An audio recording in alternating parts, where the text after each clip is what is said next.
On the evening of July 13th, 2019, the quiet idyll of the town of Inverness, Florida, was disrupted by a terrifying event. At 7:24 p.m., the 911 emergency service received a call from an agitated teenager. It was 17-year-old Carlos, who was crying for help for his mother, Denise. He told the dispatcher that he had woken up after a midday nap and saw his mother in her bed with her head smashed in and an axe stuck in her skull. The woman was still breathing but unresponsive to external stimuli.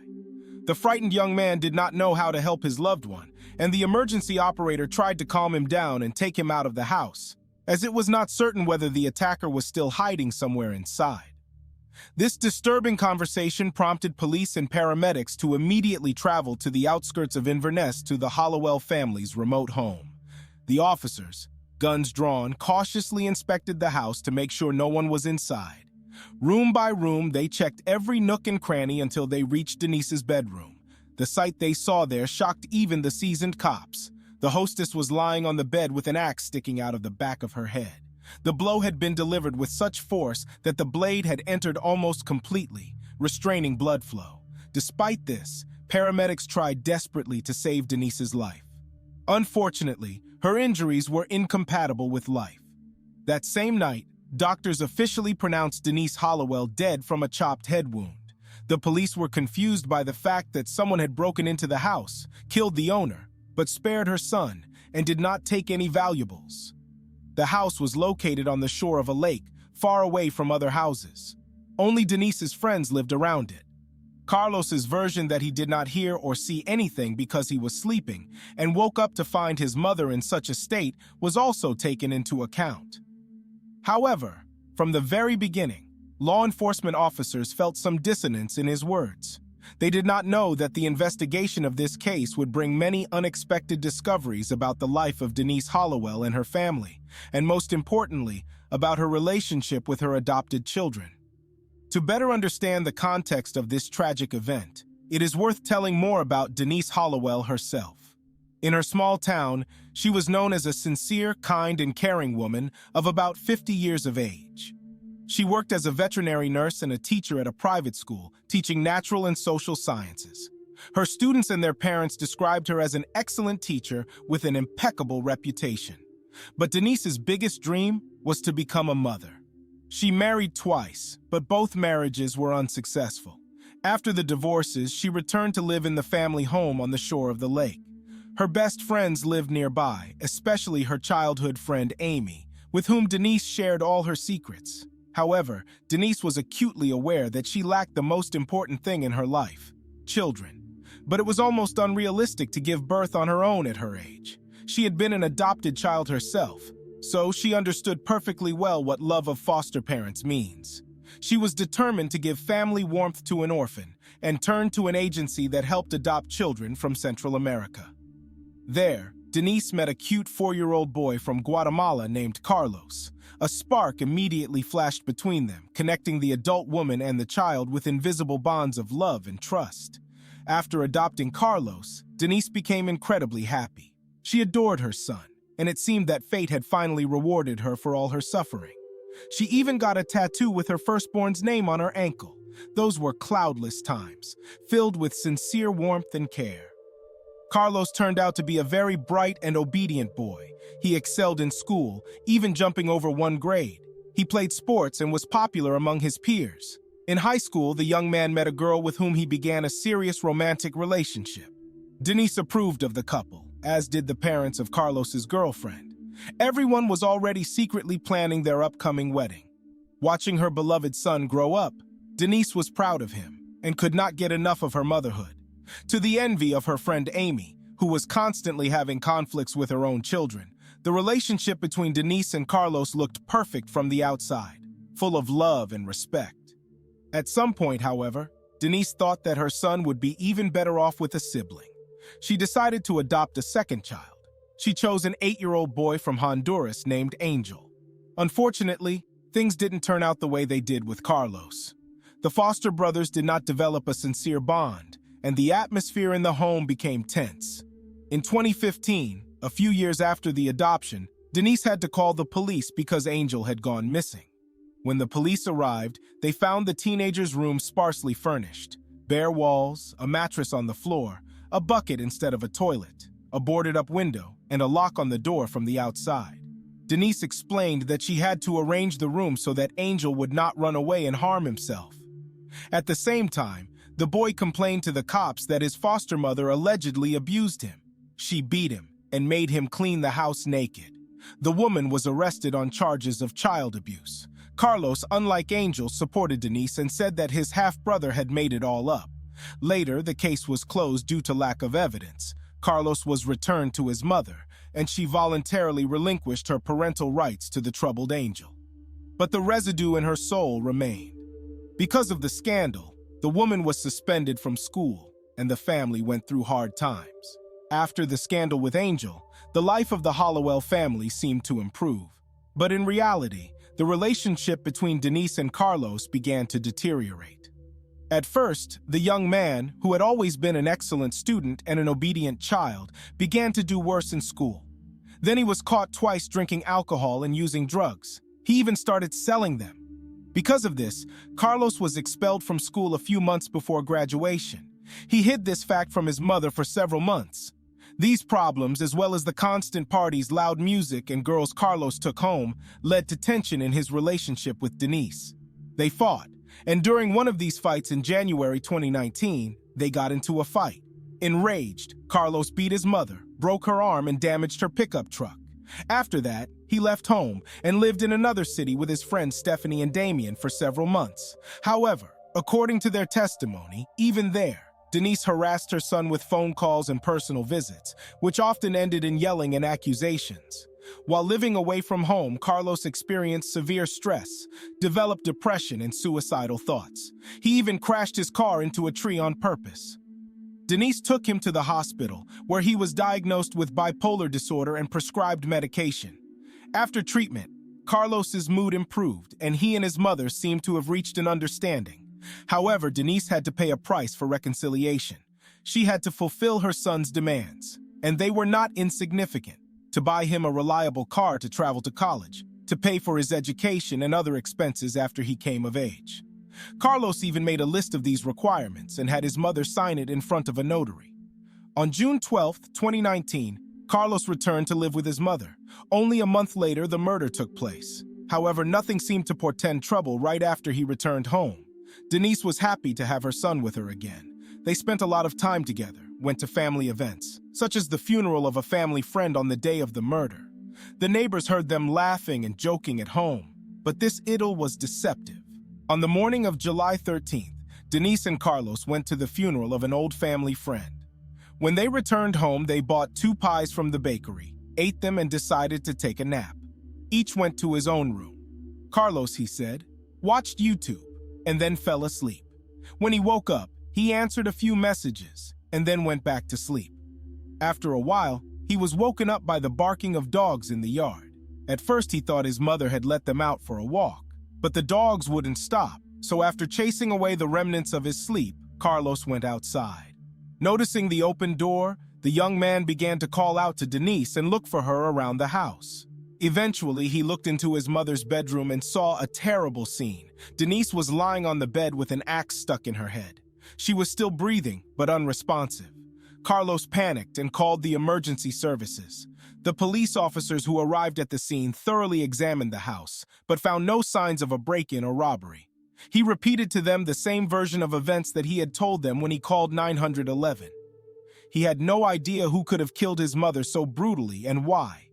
He said Denise was an angel in the flesh, a sincere, kind woman, a great mother and teacher, a volunteer who lived for the sake of others. She had no enemies, only friends. Even her closest neighbors were family friends or church acquaintances. Carlos was terribly upset and confused. He insisted that he had nothing to do with the murder, and the police had no good reason not to believe him at first. At the beginning of the investigation, the investigators had 2 main versions. The murder was committed either by one of the local residents or by a family member. The first assumption was based on several facts. Neighbors recalled that something strange had been happening in their quiet neighborhood recently. Unknown people were wandering around. Pets were disappearing. Someone even cut one woman's cat in half and threw it under the door. and another woman's house was broken into by an intruder who killed her chicken with a hammer while the owners were on vacation. Shortly before the murders, a strange fire broke out in the Hollowell house itself. People began to fear for their safety and installed surveillance cameras. So the version that Denise was the victim of some psychopath or enemy seemed plausible at first. However, another version immediately came to mind: the involvement of one of Denise's sons, especially Angel. He had a grudge against his foster mother because of a scandal involving fictitious abuse and may have sought revenge. But this theory quickly fell away when police learned that at the time of the murder, Angel was in a juvenile detention center for robbery. During the subsequent investigation, law enforcement officers noticed several strange things about Carlos's behavior and his story. First of all, they were confused by how calm and detached the young man was when he talked about his mother's horrible death. He did not cry, but behaved defiantly and arrogantly. Carlos gestured a lot, moved randomly, as if trying to hide something behind his verbal flow. He answered the detectives' questions in a confused and inconsistent manner. Investigators soon found out that Carlos's relationship with his mother was far from ideal. He repeatedly quarreled with Denise, once even beating her. Among the victim's belongings, they found documents about her son's treatment for drug addiction and bipolar disorder. There were also testimonies from friends with whom the boy lived in the spring about Denise's strange behavior towards her son. She seemed to control his every move, not allowing him to live his own life. Carlos openly complained about the toxic relationship with his mother and said that he had returned home purely for selfish reasons. But the police were most alarmed by the contradictions in Carlos's own story about the day of the murder. He claimed that there were no working surveillance cameras in the house, only one broken from the outside. In fact, even during the first inspection of the house, the cops noticed traces of several video cameras inside and even found their packaging and cables. That is, the young man had blatantly lied. Then the investigators decided to find those cameras at any cost. They searched the entire area again, including the lake, and they found 3 video cameras and Denise's phone. Despite the water damage, experts were able to partially recover data from the phone. It showed that at the time of the murder, Carlos was not sleeping, as he had previously stated, but was actively using his smartphone. After receiving this evidence, investigators summoned Carlos for questioning again. At first, he continued to deny everything, but when he was told about the things he had found, he became confused and then suddenly changed his story. Now the young man claimed that he had woken up to the barking of dogs and went to the kitchen to drink water, but by some miracle, he found himself in his mother's room with an axe in his hands. After that, he allegedly suffered a blackout, and he didn't seem to remember what he had done until Denise's nosebleeds brought him back to his senses. Carlos claimed that he didn't mean to do it, that it was due to an irresistible urge, a clouding of the mind. But then, frightened and confused, he threw the murder weapon into the lake, along with the cameras and his mother's phone, and then called 911 in the hope that paramedics could still save her. After this confession, Carlos was charged with first-degree murder. He was immediately arrested. However, the investigation did not end there. There was still a trial ahead to determine the punishment for the 17-year-old who had taken the life of a loved one. On September 14, 2021, Carlos Gallowell stood trial on charges of first-degree murder. Despite the fact that the defendant was a minor, the court decided to try him as an adult offender. Prosecutors insisted that the murder had been planned in advance and demanded the most severe punishment for Carlos. Instead, the boy's lawyers argued that the murder was the result of abuse by his mother. They described Denise as a psychologically unstable woman who abused her son, humiliated him, and made too many demands. The defense argued that Carlos did not plan the crime, but committed it in a state of passion after another quarrel with his mother. In addition, the young man had mental health problems and a sense of abandonment that he carried throughout his life. These factors allegedly mitigated his guilt. However, most witnesses characterized Denise as a caring and loving mother who devoted her life to her son and did everything for him. Prosecutors argued that the boy killed her for selfish reasons, to take possession of the house, car, and bills. Carlos's aggression was rooted in his addiction to alcohol and drugs, not in his relationship with Denise. She, like any mother, wanted to protect her son from this and remind him of family values. and she paid for it with her life. After weighing all the arguments, the court found Carlos Galloway guilty of the premeditated murder of Denise Galloway and sentenced him to life imprisonment. His chances for early release are minimal. According to the judge, the young man committed a horrific, unjustified crime against the closest person to him, his mother, who loved him endlessly and who was defenseless before his attack. Carlos showed not only cruelty, but also cunning. He was not even deterred by the fact that his foster mother had once saved him from life in an orphanage and had always taken care of him.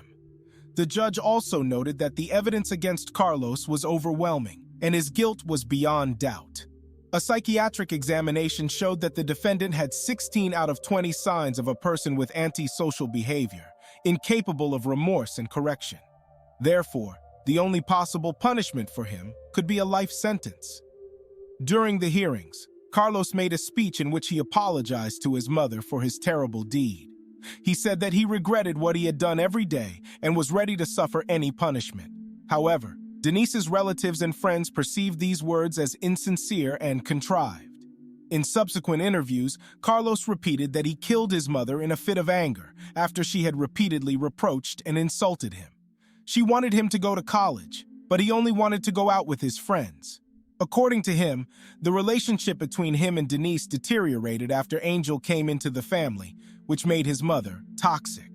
However, Carlos admitted that nothing justifies his crime, and he generally agrees with his punishment. After all, since he took a person's life, he has to pay for it himself.